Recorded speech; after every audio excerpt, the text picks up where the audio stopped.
He accused her of playing the race card, questioned her intellect, and tried to make her shrink on national television. But Jasmine Crockett didn't shrink. She stood, and in doing so, she stood for all of us. The makeup artist was still gently dusting powder across Jasmine's cheek when the producer leaned in with a clipboard and whispered, 3 minutes. Jasmine nodded calmly, then turned to glance at her reflection in the mirror. Not out of vanity, but out of calibration. Her eyes carried that same weight they always did before stepping into the heat of a live panel. A little fatigue, a lot of focus. The green room at Channel 12 Sacramento wasn't anything remarkable: fluorescent lighting, gray walls, and stale coffee in a dented urn. But tension buzzed through it like static on dry air. A few chairs over, the other panelists made light conversation. Randall Pike, the media darling with a history of baiting progressive voices into spectacle, chuckled at something he'd said, sipping his green smoothie like a man the cameras were born to adore. He caught Jasmine's eye with the confidence of a man rehearsed in charm. "Morning, Congresswoman," he smirked. "Ready to make some headlines?" She returned a polite smile. "Just here to tell the truth." That was always her style. No grandstanding, no theatrics, just truth, lived experience, and a voice she refused to let anyone diminish. Randall leaned back in his chair, arms folded, already playing to an invisible audience. "You know this whole education topic's gonna get fiery," he said. "Let's hope we can all stay civil." The irony hung in the air like a fog. Randall had built his name spewing half-truths, twisting facts with performative outrage, always under the cover of civility. He was a former columnist turned pundit whose charm masked a sharpened blade. Jasmine didn't rise to it. A floor assistant appeared in the doorway. "Panels ready." Jasmine stood, smoothing the hem of her blazer. She followed the others down the hallway, the calm before the collision humming in her bones. The set was cool and overly lit. 3 chairs spaced precisely beneath harsh lighting. Carla Mendez, the veteran host with velvet delivery and a sharp mind, greeted them. "Jasmine, Randall, Dr. Fink, thank you for joining us." They clipped on microphones, shook hands, and settled into their seats. The producer's voice echoed through their earpieces. "We're live in 10, 9. Carla opened effortlessly. "Good morning, everyone. Today, we're diving into a national debate, education policy, school funding, and the role race may play." She turned to Jasmine. "Congresswoman Crockett, let's start with you." Jasmine cleared her throat, voice calm but firm. "When we talk about education, we're talking about opportunity. And in underfunded districts, what's happening isn't just about books or test scores. It's about which children we've decided are worth investing in." Her words moved deliberately, each sentence a carefully laid brick. But before she could complete the thought, Randall interrupted. "Isn't it unfair to constantly paint this as a racial issue? Plenty of white kids are in struggling schools. Why not focus on class instead?" Jasmine didn't flinch. "I never said it was only about race. But pretending race isn't a key factor ignores decades of history and mountains of data." Carla gently raised a hand. "Let's let her finish." Jasmine continued, not flustered, just resolute. "Equity means addressing disparities where they exist. And yes, many of those fall along racial lines." Randall gave a forced chuckle. "We'll agree to disagree. But I think most Americans are tired of identity politics." Jasmine recognized it instantly. The dog whistle. The dismissive trigger that turned lived reality into perceived complaint. But she didn't bite. Not yet. Randall leaned forward, voice syrupy. "Look, we all want good schools. But this constant victimhood narrative? It doesn't help anyone. We need accountability, not excuses." Jasmine tilted her head slightly. Do you think it's an excuse to point out facts? Because I can pull district funding reports right now if we're serious about accountability. Carla glanced toward the control booth, sensing the mood shift. Randall pressed on, thin-lipped. I'm just saying people are tired of hearing that their success is illegitimate because of their skin tone. Jasmine's tone remained steady. That's not what I said. No one's blaming anyone for succeeding. But if we don't all start from the same place, pretending we do is dishonest. Dr. Fink, who had been quietly listening, looked up. She's right. The data shows strong correlation between race and educational outcomes.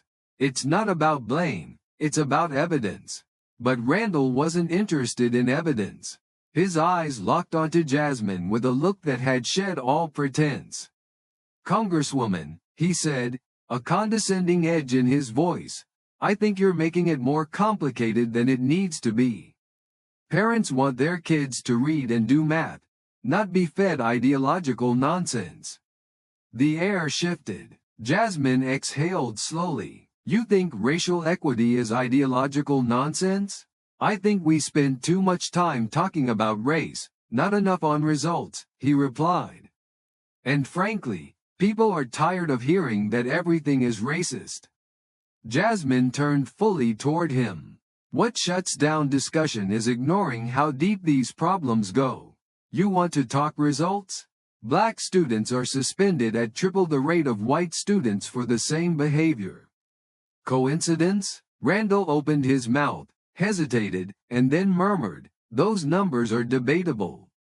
They're from the Department of Education, Jasmine replied, voice sharper. Carla tried to interject, let's keep this productive, but Randall waved her off. Look, Jasmine, I'm not denying racism used to be an issue. Jasmine raised an eyebrow. Used to? It's 2025, Randall said. We had a black president. We have black CEOs. You're a sitting congresswoman. This narrative of constant oppression, it's outdated. You're proof the system works. And there it was, the trap. One success story held up to erase thousands of barriers. Jasmine let silence speak for her first. Then, voice low but unshakable, she said, I didn't get here because the system works for people like me. I got here in spite of it. Randall blinked, unprepared for truth delivered without theatrics. Dr. Fink nodded gently. Carla tried again to shift gears. Let's talk solutions. Where do we go from here? But Randall wouldn't let go. Back to race. Every issue, every conversation. It's all about race. At some point, it starts to feel like a convenient excuse. Jasmine didn't react, yet. She waited, because she knew what was coming. And when it came, there would be no return. Randall leaned in slightly, smug smile twitching at the edge of his mouth. You know what I think the real problem is, Jasmine, he said. You've built your entire platform on grievance. Your political identity is victimhood. The word hit like a slap. The studio didn't go quiet because it already was. No one breathed. Carla stared at her cue cards, looking for an escape. There was none. Jasmine's eyes didn't move from Randall. Say that again, she said quietly. For everyone watching. Randall, emboldened, repeated it. Your platform thrives on grievance. You talk about systemic racism like it's still 1962. Maybe that worked a decade ago, but Americans are waking up to the hustle. The hustle, Jasmine echoed. Yeah, the hustle of making everything about race. You inject it into every topic, education, policing, economics. And if someone disagrees with you, they're racist. It's lazy politics. Jasmine's voice rose, not in volume, but in force. You know what's lazy, Randall? Dismissing centuries of inequality because it makes you uncomfortable. Reducing it to a hustle. Carla attempted to intervene again. No, Jasmine said firmly. Let's stay here, because this is the issue. When a woman like me talks about real systems she's lived through, courtrooms, schools, grieving families, I'm told I'm playing a card. I'm not pulling a card. I'm living a reality. I'm not pulling a card. I'm living a reality. Jasmine let the words hang in the air, not for drama, but because sometimes silence does more than any statistic ever could. She didn't blink. She didn't shift in her seat. She let the weight of her truth fill the space, and for a moment, even Randall looked like he'd forgotten how to speak. The camera operator behind the glass had frozen, his hand on the joystick. Carla looked down at her cue cards, flipping them aimlessly as if some script would save her now. But there was no script for this moment. Jasmine's eyes never left Randall. You accused me of making this about race, but you're the one who turned to it when the facts no longer served you. You didn't say any of this to Dr. Fink, even though she brought up the same data. You waited until I spoke, and then you made it personal. Randall's jaw clenched. Because you make it about race, he snapped. No, Jasmine replied, her voice calm, clear, controlled. You did. Dr. Fink, who had mostly remained a quiet observer, looked visibly shaken now. I think what the Congresswoman is pointing to is a pattern we've seen across many public dialogues, she said carefully, but her words faded into the growing silence that returned like a storm cloud ready to burst. Randall leaned forward, his eyes narrowing. And here we go again. Everything's racist. I say anything critical, and suddenly I'm the villain. Maybe you're just not as sharp as you think you are, Jasmine. Maybe you're just really good at playing the victim for the camera. That did it. Even Carla flinched. She turned in her seat, arms stiff. Okay. We're going to cut to break in just a moment, but Jasmine didn't move. Her eyes stayed locked on Randall, and her voice dropped low, almost soft. You think this is about me being offended? She asked. No, I'm used to people like you talking down to me. Professors, colleagues, even voters. But do you know what I've never gotten used to? She leaned in now, just slightly. The way people like you confuse cruelty for cleverness. You dress it up as honesty, as courage, as if mocking someone's lived experience makes you bold. It doesn't. It makes you small. The room fell into that kind of silence that's less about awkwardness and more about realization. Jasmine turned back toward the camera. You want to know why people tune out of politics? It's not because we talk about race. It's because of this. This performance of arrogance. This refusal to listen. This need to be right even when the truth is staring you in the face. This isn't a debate tactic, Randall. This is people's lives. Randall sat frozen, and for the first time, there was no smug smile on his lips. Carla glanced toward the control booth, her fingers twitching nervously against her cue cards. But the voice in her earpiece said clearly, no. Let it go. Let her talk. And so Jasmine did. I want to tell you a story, Randall, she began. When I was in high school in Garland, Texas, my history teacher told me I was too emotional to go into law. Said I'd never make it in a courtroom. Said people wouldn't take me seriously. And for a while, I believed that. I thought if I could just be quieter, smaller, softer, then maybe I could make it. But I was wrong. Because some people don't see your capability, only your category. She looked straight into the camera now. You think I'm here because I played some kind of card? You think I made it because I leaned on grievance? No, Randall, I made it because I worked twice as hard for half the credit. I made it because I refused to let people like you decide what kind of woman I was allowed to be. She paused for only a moment. You see the suit, the seat, the title, and you think the system worked. But what you don't see is what it cost to get here. I've been the only black woman in the room more times than I can count. I've had donors ask me to soften my look, Had colleagues take credit for my ideas, been interrupted in meetings where I was the most prepared person in the room. And every time, I stayed. I stayed because I knew I wasn't just there for myself. I was there for every person who had to make themselves small just to be heard. Randall shifted in his seat, but the weight of her words pinned him there. So when you accuse me of playing the race card, she continued, you're not just disrespecting me. You're erasing every woman who's had to swallow her voice just to survive. Every girl watching this who's wondering if she's allowed to speak up without being labeled angry, or dramatic, or ungrateful. She turned to the camera again. Let me make something clear. My anger, when it shows, isn't random. It's not rage. It's remembering. Remembering the classrooms with no heat. The outdated textbooks. The library that shut down and never came back. The systems that were never built for us in the first place. Carla whispered again into her mic, should we cut to break? The control room responded, no. Let it breathe. And Jasmine went on, you think I built a career off victimhood? I built it off survival. Off showing up in spaces that didn't want me there, and staying anyway.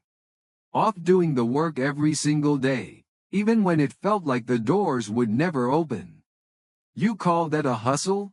I call it the cost of existing in public as a black woman. Her tone didn't rise, it settled. It filled the studio like a slow, rising tide. And you, she said, looking straight at Randall, you think this is about making people feel bad? No, it's about making people feel what we feel every day. The pressure, the dismissal, the coded language, the disrespect masked as dialogue.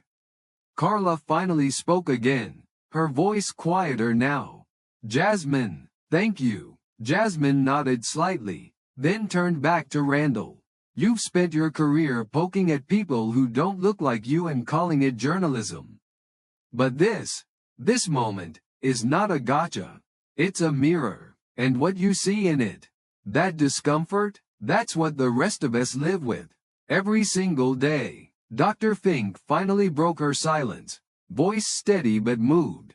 What we're witnessing here isn't just a political divide, she said.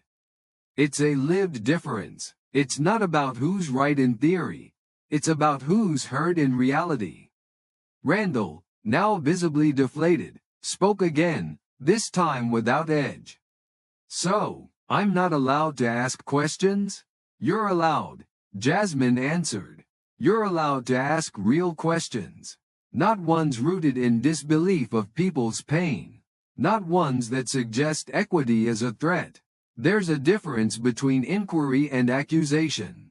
Randall blinked. For the first time, his gaze drifted away from her, unfocused.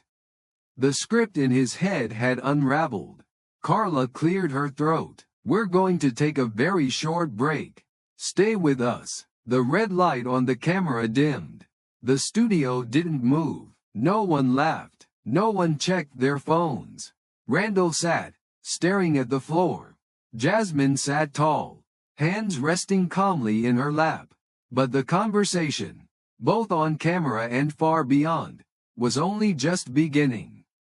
By the time Jasmine's car pulled away from the Channel 12 parking lot, her name was trending in multiple states.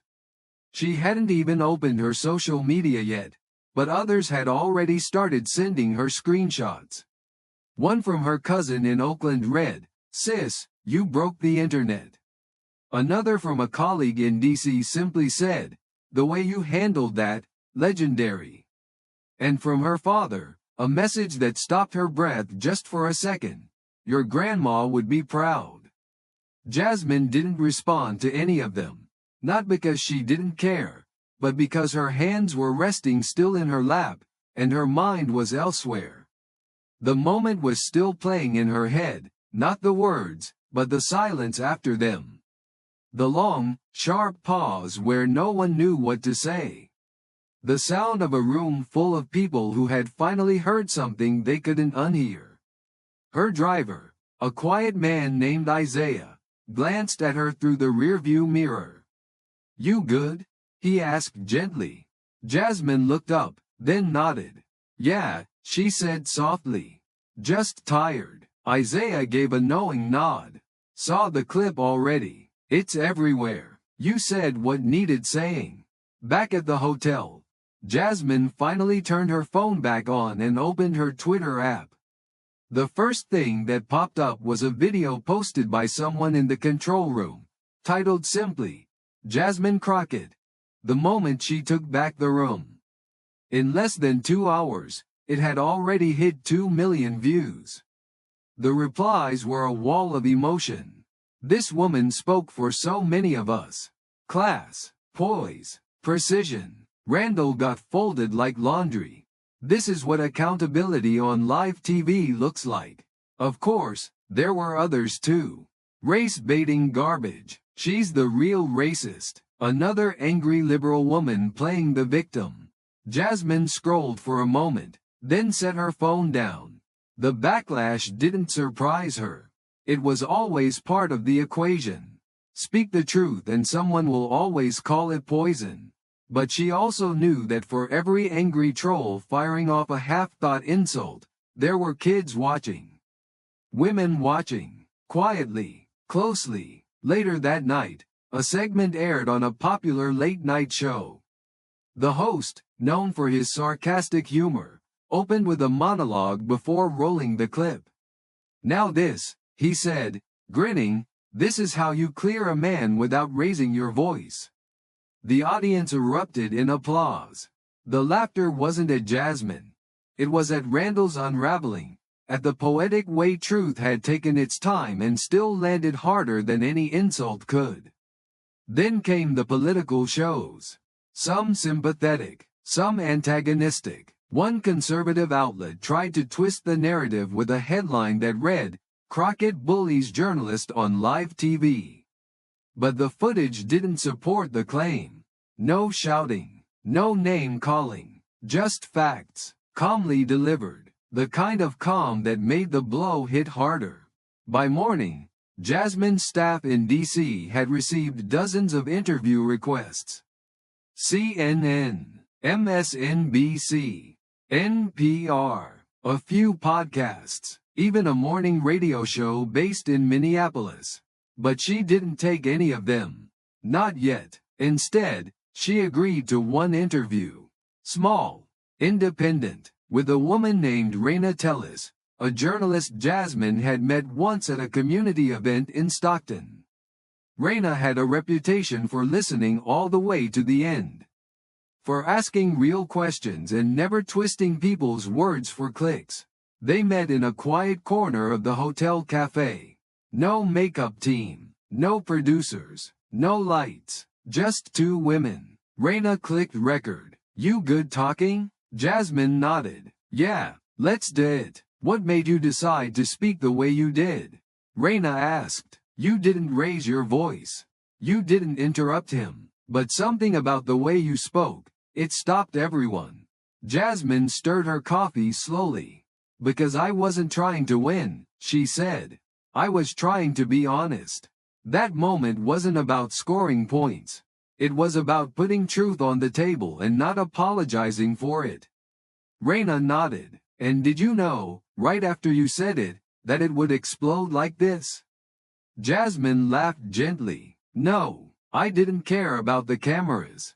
I was talking to the person in front of me.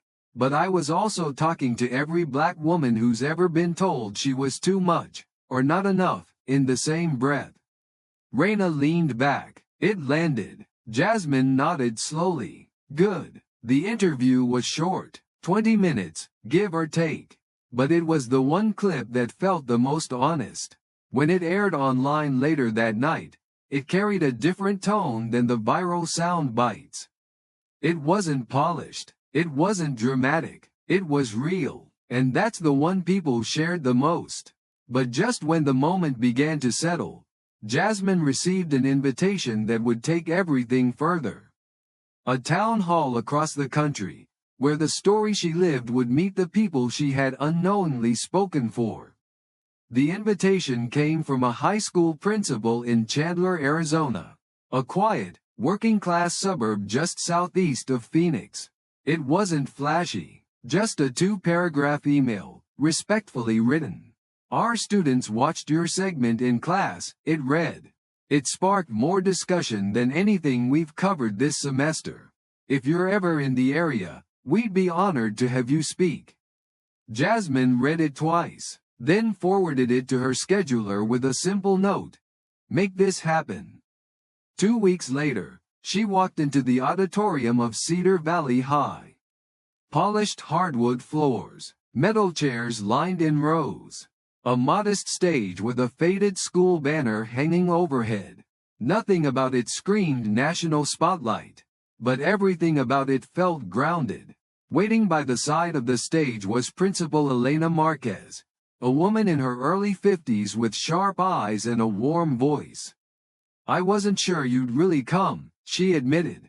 "I wasn't sure either," Jasmine replied. "But something told me I needed to." They shared a quiet smile. Inside, the room was packed.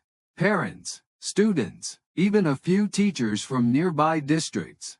No cameras, no press, just people. The kind of setting where eye contact mattered more than microphones. Jasmine stepped up to the podium with no notes. She didn't need them. "I don't want to talk about what happened on TV," she began. "You've already seen that. I want to talk about what happens after the cameras are off." She scanned the room slowly. Every pair of eyes focused. There are moments when you speak up, and the room goes silent. Not because people agree, but because they don't know how to respond. That silence can feel like isolation. But sometimes, it means you just said something that needed time to land. A student raised her hand. Jasmine motioned for her to stand. She looked about 16, long braids, nervous but determined. "I told my mom about that segment," she said. "Told her it made me want to run for office one day." She laughed and said politics wasn't for girls like us. "But I still want to." Jasmine smiled. "Tell her she's wrong, and then keep wanting it anyway." Another hand. A boy in the back row stood. "My English teacher said you were too harsh. That maybe if you'd smiled more, people would have listened better." A few chuckles rippled through the room. But Jasmine didn't laugh. She looked thoughtful. "Let me tell you something," she said. "I've been told to smile more since I was 12. And it never had anything to do with what I was saying. People who need you to shrink before they can hear you aren't listening. They're managing their discomfort. That's not your burden." That line hit the room like a gentle hammer. No applause, just understanding. After the Q&A, Principal Marquez invited her to visit a civics class down the hall. Jasmine agreed. Inside, 30 students sat in a circle. Diverse, curious, half skeptical, half intrigued. The teacher, a man in his 30s, offered her the floor. "Tell us why you ran for Congress," he asked. Jasmine looked around the room. She saw her younger self in nearly every face. Restless, unsure, filled with questions no textbook could answer. "I ran because I got tired of waiting for someone else to show up for the people I loved," she said. "That's really it. I didn't have a master plan. I just got tired of watching people who looked like me get talked about, but never talked to." A girl near the window whispered, "Damn," under her breath. The class chuckled. Later, as Jasmine stood in the hallway with the principal, a woman approached. Mid-40s, denim jacket, tired eyes. "My daughter's in there," she said, nodding toward the classroom. "She told me last week she wants to be a lawyer. Then she saw your video. She said, if she can sit through that and not fall apart, maybe I can too." Jasmine swallowed the lump in her throat. "That's what this is for," she said quietly. She left Chandler that night with no press release, no entourage, and no headlines.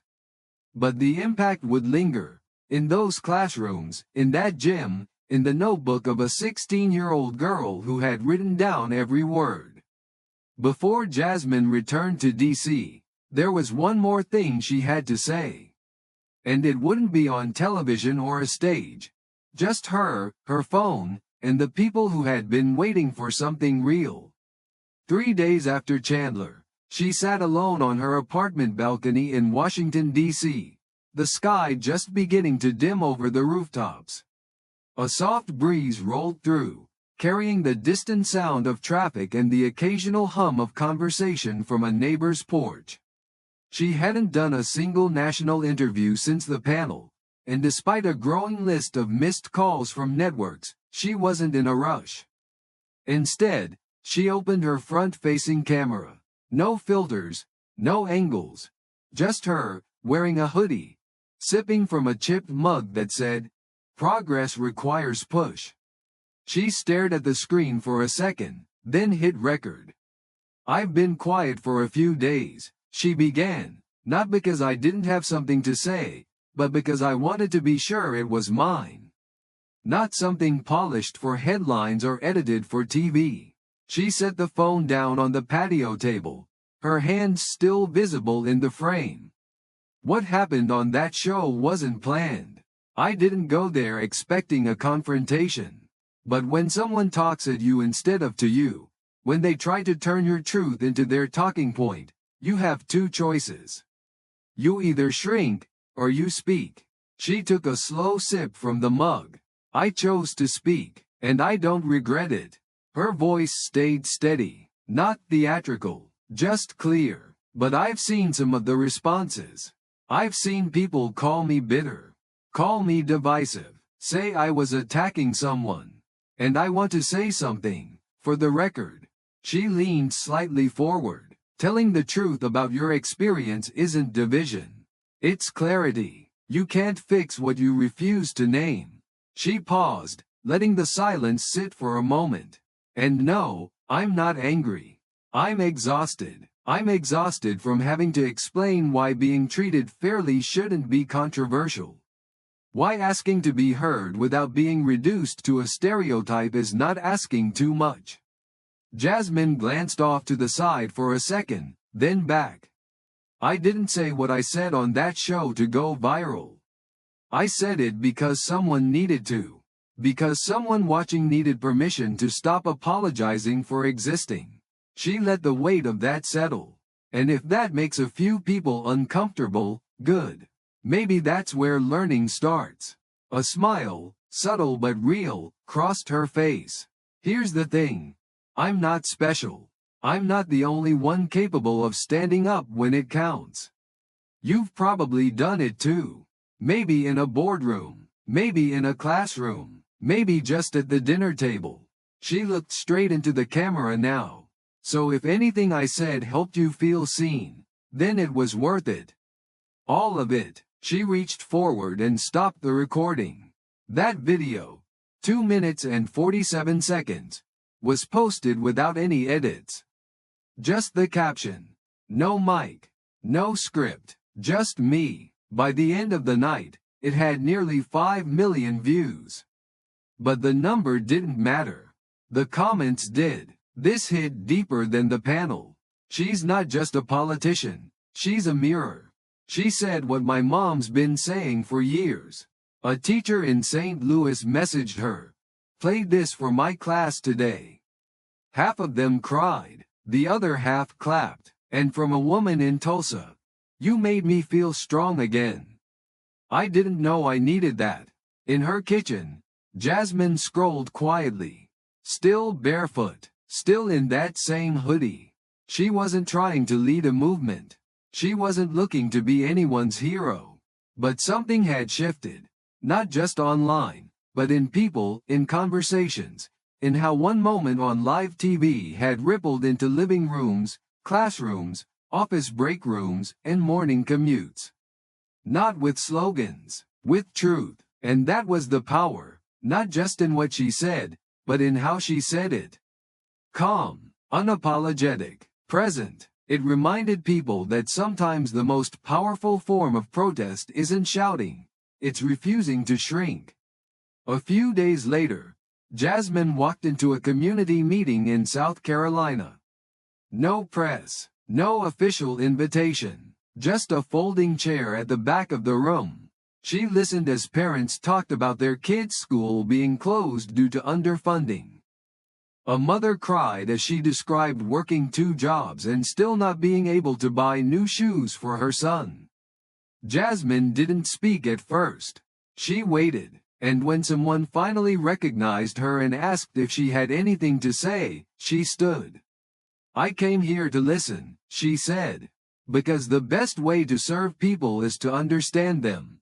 And the best way to understand is to show up." That became her new rhythm. Showing up, not just on stages, but in rooms where the ceilings leaked. In town halls with bad microphones. In church basements that smelled of coffee and resolve. And in each of those places, someone pulled her aside and said something quiet. Something real. "Thank you for not backing down. Thank you for being angry without being cruel. Thank you for not letting him get away with it." She never responded with speeches. Just a nod, a hand on a shoulder. A reminder that strength didn't always have to be loud. And then, in an elementary school classroom in Atlanta, something happened that Jasmine would carry with her for the rest of her life.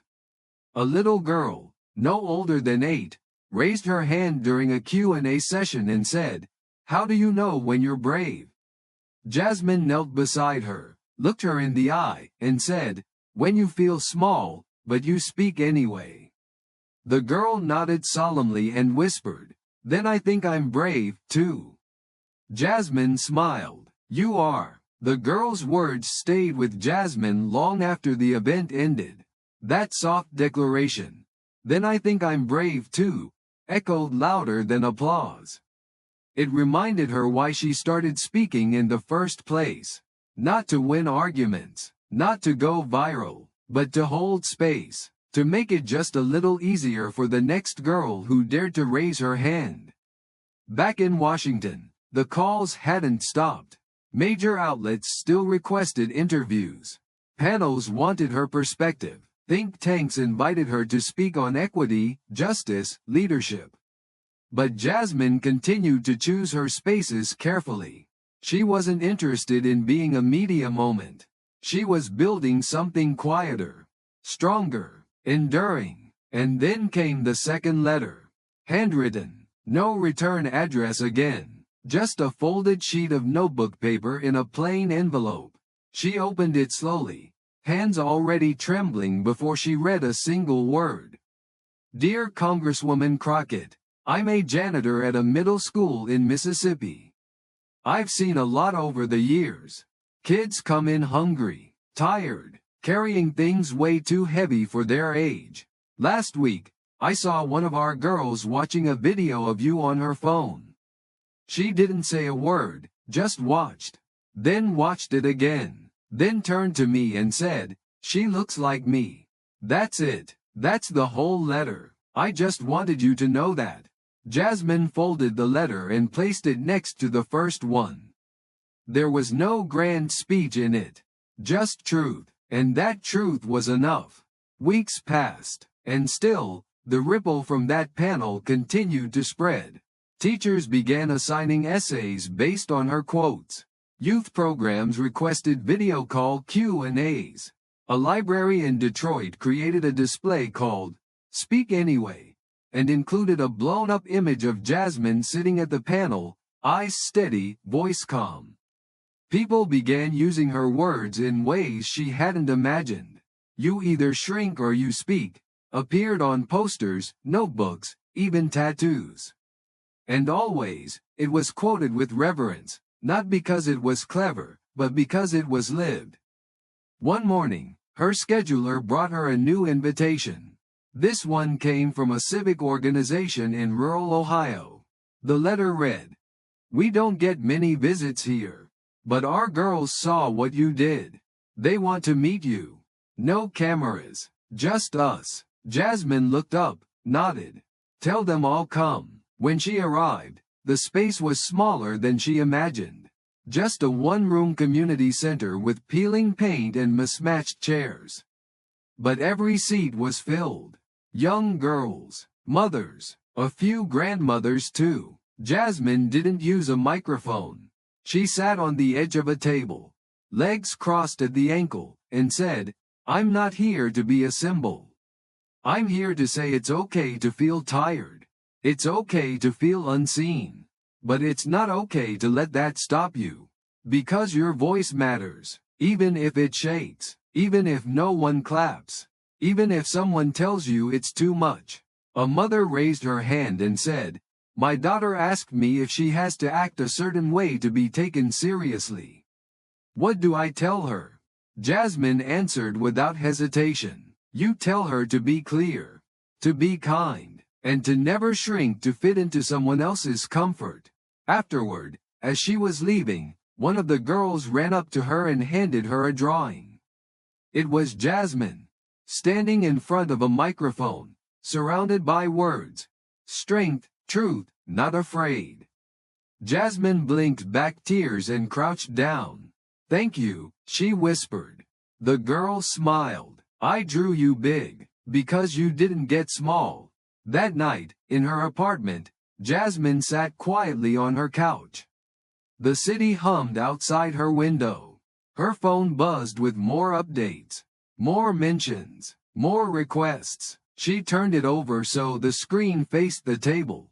Then she closed her eyes. The journey hadn't ended. It had just begun. There would be more panels, more pushback, more headlines. But she had already made the most important decision of her career. Not to be liked, not to be palatable, not to be quiet, but to be whole. To be exactly who she was, in every room, no matter who tried to twist her words or question her right to be there. Because the truth wasn't loud. It didn't need to be. It just needed to be spoken. And because somewhere, another girl was watching, waiting, wondering if she could speak too. And Jasmine Crockett had already answered, "Yes, you can."